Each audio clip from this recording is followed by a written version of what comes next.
தேர்தல் ஆணையத்துடைய அறிவுரைப்படி சென்னை மாநகராட்சியில் இன்றைக்கி தேர்தல் அதிகாரி இருக்கின்ற ஆணையருடைய தலைமையில் இன்றைக்கி கூட்டம் நடைபெற்றது. பொதுவாகவே இது காலம் கடந்த கூட்டம். ஏன்னா இது உரிய நேரத்தில் கூட்டப்பட்டிருக்கணும். முதல்ல ஒரு கூட்டம் கூட்டினாங்க, அதுக்கப்புறம் 10 நாள் கழிச்சு இந்த கூட்டம் கூட்டுறது. இந்த கூட்டத்தில் பொதுவாகவே எங்களுடைய கருத்துக்கள் கழகத்தின் சார்பில் பொதுச்செயலாளர் அறிவுரைப்படி எடுத்து வச்சோம். பொதுவாகவே பார்த்தீங்கன்னா இந்த இறந்தவர்கள், அதே போல் குடிபெயர்ந்தவர்கள், அதே போல் விலாசம் தெரியாதவர்கள், இப்படியெல்லாம் அந்த ஷிஃப்டட் டபுள் என்ட்ரி இதெல்லாம் யார் அந்த பாரத்தை வாங்கிறது அது தெளிவில்லை. அதை மாநகராட்சி ஆணையர் தேர்தல் அதிகாரி பொறுத்தவரை தெளிவுபடுத்தணும்.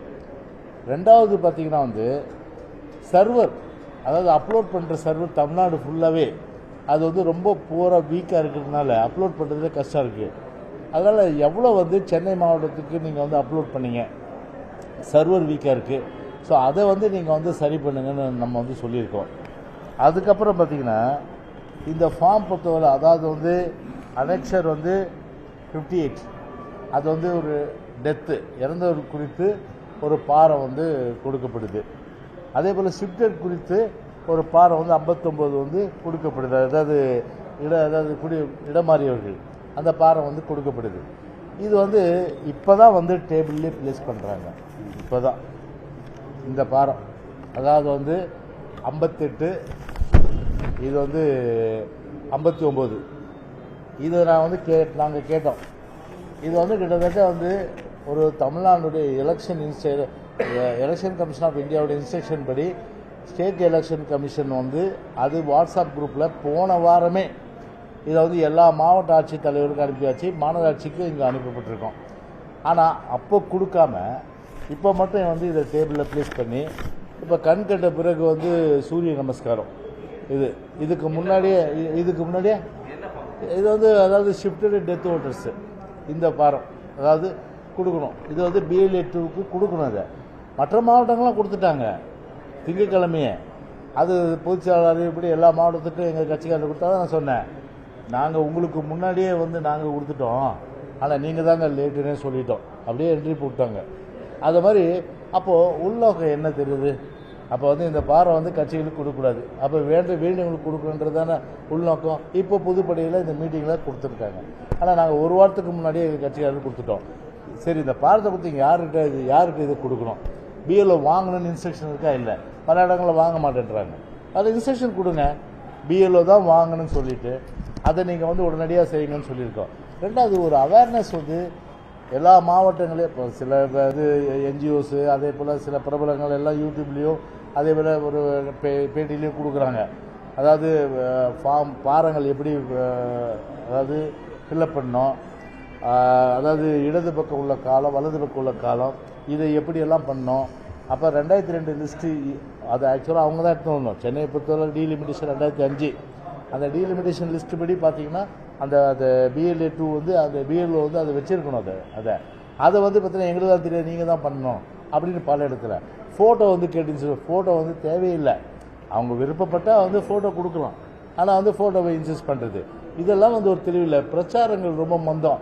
ஒரு ஆட்டோ பார்த்தீங்கன்னா ஒரு டிவிஷன் விற்கிறது என்ன நாங்கள் கேட்டோம், ஒரு ஆட்டோ ஒரு டிவிஷனுக்கு வைங்க, இப்போ அவேர்னஸ் கிரியேட் பண்ணுங்கள். அந்த ஒரு ஆட்டோ கூட வைக்கிறதுக்கு இப்போ எலெக்ஷன் கமிஷன் ரீஎம்பர்ஸ் பண்ண போகிறீங்க, கார்பரேஷன் ஒரு செலவு கிடையாது, அதை விற்கலாம். அப்புறம் புகார் மனு நம்ம மாவட்ட செயலர் கொடுத்ததெல்லாம் தொகுத்து இப்போ கொடுத்துருக்குறோம். ஏற்கனவே கொடுத்து எந்த புகார்களுக்கு எந்த நடவடிக்கை இல்லை. இப்போ பார்த்தீங்கன்னா இது கொடுக்குற புகாருக்காக நடவடிக்கை எடுங்க. ஒரு பர்டிகுலர் தென் சென்னையில் பார்த்தீங்கன்னா ஒரு ஆதாரத்தோடு கொடுத்தோம். ஒரு BLO DMK போட்ட அந்த டேபிளில் உட்காந்துக்கிட்டு அது அந்த டிஜிட்டல், அதாவது BLO DMK டேபிளில் உட்காந்துக்கிட்டு வேலை பார்க்குறாங்க. அது மாதிரி பல புகார்கள் நாங்கள் கொடுத்துருக்குறோம். அது மேலே நீங்கள் நடவடிக்கை எடுக்கணும். அக்கௌண்டபிலிட்டி ஃபிக்ஸ் பண்ணணும், அதுவும் சொல்லியிருக்கிறோம். ரெண்டாவது பார்த்தீங்கன்னா எவ்வளோ தான் தமிழ்நாடு ஃபுல்லாக அப்லோட் பண்ணது பத்திரிகைகள் வேலை தெரிஞ்சுக்க முடியாது. சென்னையில் எவ்வளோ அப்லோட் பண்ணீங்க? ஃபார்ம்ஸை பொறுத்தவரை கொடுத்துருக்கீங்க, வீடு வீடாக போகணும்னு சொல்கிறீங்க 3 தடவை. ஆனால் எந்த வீட்டுக்கு கீழே இருக்க வீட்டுக்கு போகிறாங்க இல்லையா? அது சென்னையில் பொறுத்தவரை பார்த்தா அடுக்குமாடி வீடு குடியிருப்பு இல்லை, அடுக்குமாடி குடியிருப்புக்கு போகிறதே கிடையாது. எல்லாம் ஃபார்ம்ஸ் என்ன பண்ணுறது, கீழே அதை டோருக்கு கீழே போட்டுருது. இந்த மாதிரியெல்லாம் வந்து தவறுகள் வந்து அவங்க மேலே நடவடிக்கை வந்து கடுகடுக்கணும். ரெண்டாவது, ஒரு தூய்மை பணியாளர்கள் அவங்க தூய்மை பணி பண்ணுறாங்க. மலேரியா டிபார்ட்மெண்ட்டில் அவங்க பணி பண்ணுறாங்க. ஒரு மலேரியா டிபார்ட்மெண்ட்டில் கொசு மருந்து அடிக்கிறது எவ்வளோ படிச்சிருப்பார் அவருடைய இந்த பாரத்தை படிக்கணும்னா கல்வி தகுதி இருக்கணும். அந்த கல்வி தகுதி இல்லாதவர்களை புரிதல் இல்லாதவர்களை வந்து நீங்கள் பிஎல்ஓன்றது நம்ம பெருமையாக சொல்கிறோம். பூத் லெவல் ஆஃபீஸர் அவங்களுக்கு கீழே உள்ள கட்சி ஏஜென்ட்டு BLA2 வந்து படித்தவங்க இருப்பாங்க, டிகிரி முடிச்சவங்க இருப்பாங்க, கட்சியில் பல்வேறு வகையில் வந்து உயர் பொறுப்பெலாம் இருப்பாங்க. அவங்க வந்து BLA2. ஆனால் ஒரு சாதாரண ஒரு கடைநிலை உள்ள படிக்காதவர் அவர் வந்து ஆஃபீஸர். எப்படி இருக்கு பாருங்க. சரி, ஆஃபீஸர்னு சொன்னால் அது கேட்டகரி. ஒரு அட்லீஸ்ட் வந்து ஒரு டீச்சரு, அதே போல் வந்து ஒரு ஜூனியர் அசிஸ்டண்ட்டு, ஒரு அசிஸ்டண்ட்டு, இந்த மாதிரி டிபார்ட்மெண்ட் எடுத்து டெபியூட் பண்ணால் அவங்கள ஆஃபீஸர் சொல்லலாம். இவங்கள போய் நம்ம ஆஃபீஸர் சொல்ல முடியுமா? நம்ம அந்த ஆஃபீஸருக்கு ஏற்ற மாதிரி டிசைனேஷனு நீங்கள் ஏன் வந்து அந்த அளவுக்கு ரெக்ரூட் பண்ணல? லிஸ்ட்டு கொடுங்க எங்களுக்கு, எல்லாமே லிஸ்ட்டு வரணும், அவங்க குவாலிஃபிகேஷன் வரணும். எத்தனை சென்னையில் பார்த்தீங்கன்னா கிட்டத்தட்ட வந்து 2000 எவ்வளோ பூத் சொன்னாங்க? 3000 சில்லற பூத் இருக்குது. அந்த 3000 சில்லற பூத்துக்கும் எங்களுக்கு வந்து யாரை நீங்கள் வந்து BLO அப்பாயின்ட் பண்ணீங்க, அவங்களுடைய குவாலிஃபிகேஷன் என்ன, அது முதல்ல வேணும். அது கம்ப்ளைண்ட்ஸ் மேலே நடவடிக்கை எடுக்கணும். இந்த மாதிரியெல்லாம் வந்து நாங்கள் வந்து கம்ப்ளைண்ட் கொடுத்துருக்கோம். சரி, டெத்துக்கு ஷிஃப்ட் எடுக்கு லேட்டாக கொடுத்தீங்க, ஆனால் உங்களுக்கு முன்னாடி நாங்கள் வேலை தொடங்கிட்டோம், அது வேறு விஷயம். ஆனால் புதுசாக வந்து ஒரு வீட்டில் போய் அவங்க வீட்டில் வாக்காளர் இல்லைன்னா அவங்களுக்கு எங்கே பாரம், அந்த பாரம் எங்கன்னா முடிக்கிறாங்க. அப்புறம் நாங்கள் வந்து இப்போ ஃபார்ம் 6 நாங்கள் வந்து ரெடி பண்ணி கொடுக்குறேன்றாங்க. எப்படிலாம் வந்துருந்தால் எப்படி வந்து ஒரு டிரான்ஸ்பரண்ட்டாக ஒரு லிஸ்ட்டு வரும்? வெளிப்படைத்தன்மையோடு ஒரு வாக்காளர் பட்டியல் இருக்குமா என்றால் அது வந்து ஒரு கேள்விக்குறியாக தான் இருக்கணும். அதே போல் வந்து இதை ஒரு தகவல் வந்து கொடுக்குறோம்னா ஒரு சார்புத்தன்மை இல்லாமல் முழுமையான அளவுக்கு எல்லா கட்சிகளுக்கும் கொடுக்கணும். ஆனால் ஒரு விருப்பத்தோடு வந்து பார்த்தீங்கன்னா ஒரு சார் கட்சிக்கு, அதாவது வந்து ஒரு ஆளுங்கட்சிக்கு மட்டுமே வந்து பார்த்தீங்கன்னா ஒரு தகவலை கொடுக்குறது முதல்ல, எதிர்கட்சிகளுக்கு அப்புறம் கொடுக்குறது, அந்த போக்கை வந்து கடைபிடிக்கக்கூடாது. அது வந்து ரொம்ப வந்து ஒரு ஆபத்தான விஷயம். ஏன் உங்களுக்கு மேலே விமர்சனம் வராமல் இருக்குன்னா ஒன்று செய்யுங்களேன். நீங்கள் ஒரு அப்சர்வர் நீங்களே கேட்டு போட்டுருங்க, அப்போ ஃப்ரீயாக இருப்பீங்க இல்லையா? அப்சர்வர் வந்தாலும் நாங்கள் அப்சர்வர் போய் பார்த்துருவோம். நாங்கள் இப்போ எலெக்ஷன் நேரத்தில் அப்சர்வர் போகிறீங்க, இதுக்கு ஒரு ஸ்பெஷல் டியூட்டி. சென்னை வந்து ஒரு பெரிய அளவுக்கு காஸ்மோபாலிட்டன் சிட்டி. இந்த காஸ்மோபாலிட்டன் சிட்டியில் 200 வார்டு இருக்கிற ஒரு சூழ்நிலையில் கிட்டத்தட்ட 3000க்கு மேலே பூத் இருக்கிற இடத்துல இந்த மாதிரி வந்து ஒரு அப்சர்வர் போட்டிங்கன்னா அப்சர்வர் நியாயமாக நடந்துட்டு போகிறார்ல, அதில் ஒன்றும் எந்த பிரச்சனையும் இருக்காது. அதனால் ஒரு அப்சர்வர் வேணால் நீங்கள் போடுங்க. அக்கௌண்டபிலிட்டி பிரின்சிபிள்ஸ் அதெல்லாம் யார் எல்லாமே ஸ்டேட் எம்ப்ளாயி தானே. அவங்க பாவம் என்ன பண்ணுவாங்க? ஸ்டேட் எம்ப்ளாயி என்ன பண்ணுவாங்க? அதுதான் இங்கே பேசும்போது ஒரு சில பேரே குற்றம் சொன்னாங்க.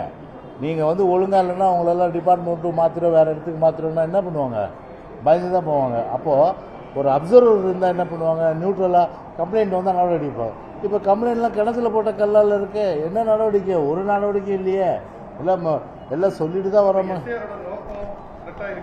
இல்லை, எஸ்ஐஆர் வந்து நல்ல நோக்கம், ஆனால் அது சிதைக்கின்ற வேலையை வந்து அது செய்யக்கூடாது. அதுதான் வந்து ஒட்டுமொத்தமாக வந்து ஒரு ஜனநாயகத்துடைய மாண்பு. எனவே அதையும் கருத்து சொல்லியாச்சு. ஒரு நல்ல நோக்கத்தை சிதைக்கின்ற இப்போ எல்லா 16 தொகுதியிலும் எடுத்ததில் வந்து ஒவ்வொரு தொகுதியிலையும் பார்த்தா 25% இறந்தவங்க, குடிபெயர்ந்தவங்க, விலாசங்களாக எல்லாம் இருக்காங்க. அந்த மாதிரி ஓட்டே இல்லாதவங்க இருக்காங்க. அப்போ ஓட்டு இல்லாதவங்க ஓட்டு போடணும். அப்போ இறந்தவர்கள் வந்து அவங்களுக்கு வாக்குரிமை இருக்குது, இருக்கிறவங்களுக்கு வாக்குரிமை எல்லாம் அது ஜனநாயகம். அது நாங்கள் கேட்குறோம், அது ஜனநாயகம் கிடையாது. எனவே அந்த அடிப்படையில் வந்து முழுமையாக வந்து ஒரு வெளிப்படைத்தன்மையோடு வாக்காளர் பட்டியல் அமைக்கணும்னா இந்த மாதிரி நடவடிக்கை இருக்கும். அதனால் சர்வர் வந்து பூவர் ரெஸ்பாண்ட் பண்ணுறதுக்கு குயிக்காக வந்து அப்லோட் பண்ணுறதுக்கும், அதுபோல் வந்து ஃபார்ம் 6 அது இதுவெல்லாம் சொல்ல இப்போ நாங்கள் சொன்ன பிறகு தான் இப்போ கொடுக்குறோன்னு சொல்லியிருக்காங்க. அது கூட ஆளுங்கட்சிக்கு கொடுத்துட்டாங்களா இல்லையான்னு எங்களுக்கு தெரியாது எங்களுக்கு.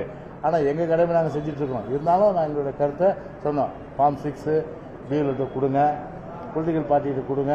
நாங்கள் வந்து BLA2 மூலமாக சேர்க்குற ஓட்டு, இறந்தவர்கள் ஓட்டு, குடிபெயர்ந்தவர்கள் ஓட்டு, இல்லாத ஓட்டு அதெல்லாம் எழுதி கொடுக்குறோம். அதை வெரிஃபை பண்ணி நீங்கள் சேர்த்துருங்க அப்படின்னு சொல்லியிருக்கோம். ஆனால் அதை வாங்குறது யாருன்னா பிஎல்ஓ இல்லை அது அக்னாலஜ்மெண்ட்டு. இப்போ வந்து பொலிட்டிக்கல் பார்ட்டி இப்போ நான் வந்து எங்களுக்கு ஓட்டெல்லாம் தெரியுது, அந்த ஃபார்மை வாங்கி நான் கொடுக்குறேன்னா அந்த டூப்ளிகேட்டில் வந்து எங்களுக்கு கொடுக்குறது கிடையாது. அந்த டூப்ளிகேட்டை வந்து நீங்கள் எங்களுக்கு கொடுத்தா தான் நாங்கள் அக்னாலஜ்மெண்ட் வந்து அவங்களுக்கு கொடுக்க முடியும். இவருடைய ஃபார்மை வாங்கி நான் ஃபில்அப் பண்ணி கொடுக்குறேன்னா அந்த அக்னாலஜ்மெண்ட் இவர் கொடுத்தா தானே எனக்கு நம்பிக்கை இருக்கும். அதில் அந்த அக்னாலஜ்மெண்ட்டை வந்து பார்த்தீங்கன்னா இவங்களுக்கு கொடுக்கணும், யாருக்கு, பிஎல்ஏ 2க்கு. ஸோ அந்த அடிப்படையில் வந்து அதெல்லாம் நீங்கள் நடவடிக்கை எடுக்கணும்னு சொல்லியிருக்கிறோம்.